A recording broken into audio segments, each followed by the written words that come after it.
Shalom Aleichem, everyone. We're continuing Hachzeg's learning of the Pele Yoetz, day number 153.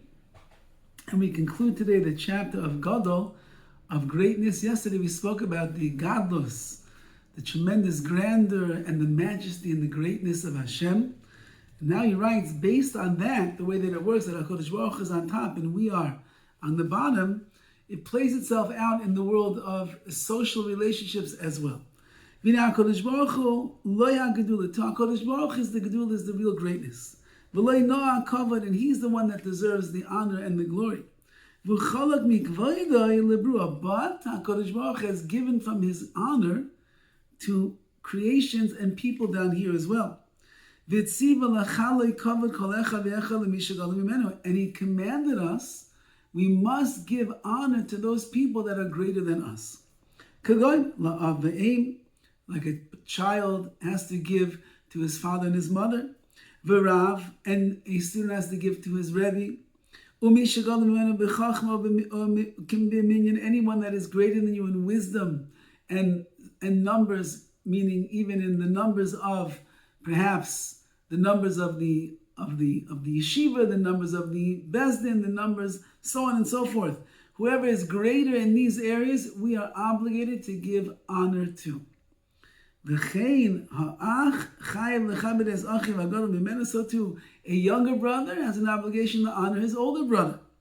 Similarly, anyone that is greater than his friend, you are obligated to honor that person. Chazal teach us, how do we know that if you have a friend that is greater than you, you must be mechabed him. You have to give him the proper honor and respect. Shenemar, it says in Sefer Daniel, Kol kavil di ruach yitira hishvachachas bei. This extra spirit of wisdom that was found in him, I think in Daniel, so the king thought that it'll appoint him over the entire kingdom.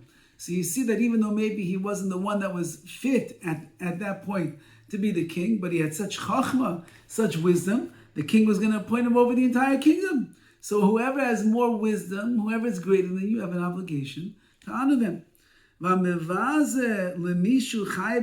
if you shame and disgrace someone that you're really obligated to honor, it's as if you're being mevazeh Hashem.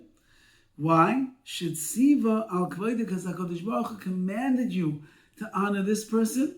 So by you disgracing that person, you're really disgracing HaKadosh Baruch Hu, because Hashem is the one who said you have an obligation to honor. So you have to be very careful.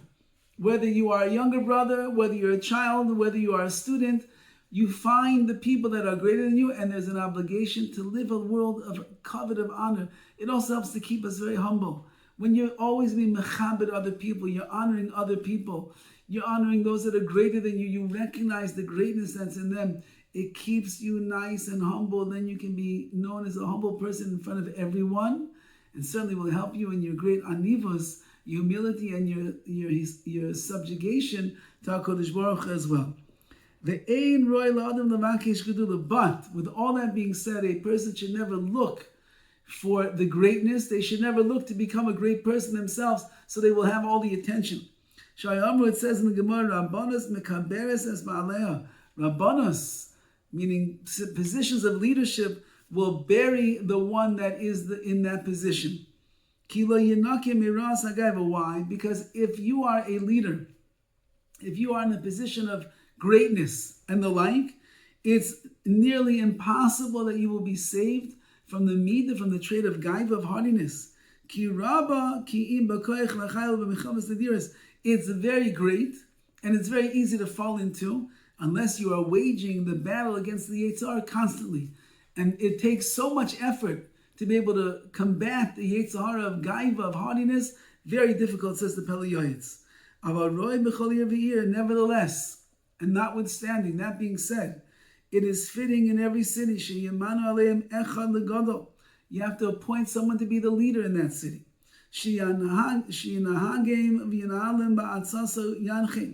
And he should be the one that is going to guide them.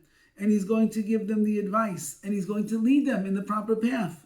And the people in that town have to be very careful about giving him the proper honor and respect. Do not rebel against his words. Even if everybody in that town is basically more or less the same level, still, you have to appoint one person as the leader, to be like the king over the troops. So in the olden days, you didn't have senators and mayors and this and all the different things. Every city had its own, its own council, so to speak. And there was one person, says the Pele Yoetz, has to be the leader that you can trust, that you can rely upon. He has the chachma, the wisdom. Perhaps he has the experience. And therefore, whatever he says, we're going to listen to what he has to say. And you cannot rebel, because then you're rebelling against leadership. And so too in every single house. One person has to be the leader. Now that means if for some reason the father is not in the house, so someone's got to take over the role. And the leader of the house should be humble enough to take advice from the people that are younger than him, children and the like. However, the younger children that are there in the house, they have to still give the proper honor and respect and not rebel against what the leader says. And if the world was saying, what, we need this guy to be a king over us, he should rule over the city, he should be the leader, what do you need it for? And rule over us. He can call the shots, he can kill who he wants to kill, he can make decisive decisions. We need that. We're all like malachim. We're all so great. We're all so lofty. We're all so powerful. We're all so wise and smart and understand things. We can all be like the kings. Let everybody be a king for himself. Says the Pele Yoetz, the world will get destroyed that way. If everybody wants to be the leader, the world is going to get destroyed, because there will be no rhyme and reason, and nobody will listen to each other, and you're going to have a mess on your hands. And so too in every city, in every house. One has to be the leader, and has to be the manik, the one that is running things. According to his mouth, you will rest, you will stop your travels. And then according to him, you will travel, which means that just like Klal Yisrael in the wilderness, so according to HaKadosh Baruch Hu, they went, and according to HaKadosh Baruch Hu, they stopped. We listen to the leader, whatever he says, that's what we're going to do.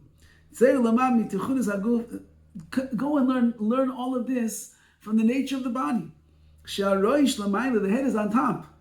Now, if your legs would start saying, why does that have to be on top? We, the legs, we'd like to be on top as well. That's it. That's the end of the body. You have legs coming out of your head. It's not going to work. Therefore, not everybody could be the roish. Not everybody could be the head, the leader. Rather, you should appoint one person to be the leader. Then you'll have peace in their portions, and there will be tranquility in their palaces. That's the way it's going to work the best. So in a world where people can be humble enough to submit to a higher power, to a leader, to someone that's going to guide them, that's the way that it's supposed to be. And that will keep things running peacefully with great tranquility in the way that it's supposed to. And therefore you have to acknowledge who has more wisdom, acknowledge who is older, acknowledge who is greater than you, acknowledge who you have to be mechamed to honor. And by honoring them, it's like you're giving honor to Hashem. And in that way, the world will be a place of shalom al kol Yisrael, peace on the Jewish people. All the best.